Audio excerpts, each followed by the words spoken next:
Hello friends, good evening. मैं पीयूष कुमार त्रिपाठी एक बार फिर से आप सभी का स्वागत करता हूं अपने यूट्यूब चैनल SCS ईडियो पॉइंट पर।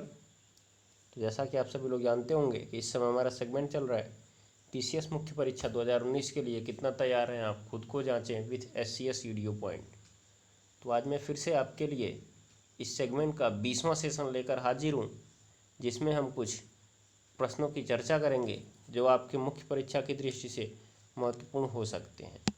तो आप इन प्रश्नों को विस्तारपूर्वक हल कीजिए और आने वाली समस्याओं को इस दिए गए नंबर पर संपर्क करके हल कर लीजिए।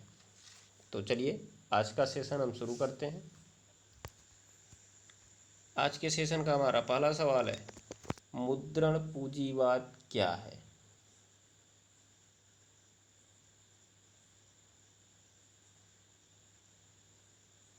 वाणिज्यिक गतिविधियों को बढ़ाने में यह किस प्रकार सहायक है, समझाइए। तो आपको ध्यान देना, यह इतिहास से रिलेटेड प्रश्न है।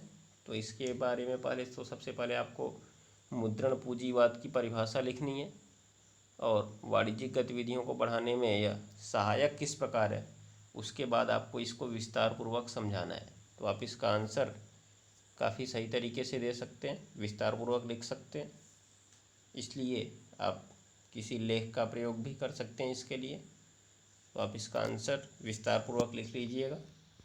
अगले सवाल की ओर आगे बढ़ते हैं। अगला सवाल कहता है, आत्मनिर्भर भारत अभियान का अर्थ स्पष्ट करते हुए इसके जो पांचों स्तंभों के बीच निहित अंतर संबंध हैं उनको उजागर करना है। तो जैसा कि आप सभी लोग जानते होंगे कि आत्मनिर्भर भारत अभियान की शुरुआत प्रधानमंत्री नरेंद्र मोदी जी ने लॉकडाउन के दौरान देश की सुस्त पड़ती अर्थव्यवस्था को गति देने के लिए की है। तो आपको इसके अर्थ को समझाना है और इसके शुरुआत के समय प्रधानमंत्री मोदी जी ने 5 स्तंभ बताए थे। उन पांचों स्तंभों में जो संबंध हैं आपको उनको उजागर करना है, विस्तार पूर्वक बताना है कि किस प्रकार से इनमें संबंध है। मतलब किसी एक स्तंभ के अभाव में दूसरा स्तंभ कार्य नहीं कर सकता है। तो आपको इसको भी विस्तार पूर्वक लिखना है। तो हम बढ़ते हैं अगले सवाल की ओर। ये तो करंट का सवाल था आपके लिए, आप इसे आसानी से हल कर सकते हैं, काफ़ी ज़्यादा चर्चा में है। अगला सवाल हमारे लिए, जम्मू कश्मीर से अनुच्छेद 370 हटने के बाद वहाँ के सामाजिक व्यवस्था पर पड़ने वाले प्रभावों का मूल्यांकन कीजिए। तो जैसा कि आप सभी लोग जानते होंगे कि पिछले साल 5 अगस्त 2019 को जम्मू कश्मीर से अनुच्छेद 370 हटाने का प्रस्ताव पारित किया गया था, जिसे अगस्त क्रांति का भी नाम दिया गया था और 31 अक्टूबर से यह प्रभावी भी हो गया था। तो आपको यह बताना है कि जब ये अनुच्छेद 370 जम्मू कश्मीर से हट गया तो वहाँ की सामाजिक व्यवस्था पर क्या प्रभाव पड़े हैं। अच्छा प्रभाव पड़ा कि बुरा प्रभाव पड़ा, आपको इसी बात का मूल्यांकन करना है। आप इस प्रभाव का मूल्यांकन करते हुए किसी पार्टी के संबंध से हैं तो उस मत से प्रभावित मत होइएगा। इसमें आप अपना उत्तर उदासीन होकर दीजिएगा, नहीं तो पता चला आप पार्टी प्रेम में कहीं बड़ाई कर दें, कहीं बुराई कर दें, तो एग्जामिनर आपके उत्तर से नाखुश हो जाएगा और आपके नंबर कट सकते हैं। तो आप इसका आंसर थोड़ा ध्यान से लिखिएगा।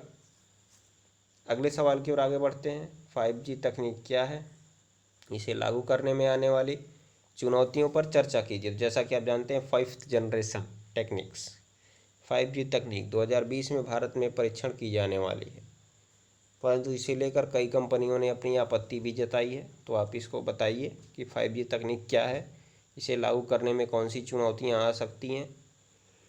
तो आप इसे विस्तार पूर्वक लिख लीजिएगा। बढ़ते हैं अगले सवाल की ओर। लास्ट सवाल आज का, प्रशासन में नैतिकता को बढ़ावा देने के लिए प्रमुख साधनों को समझाइए।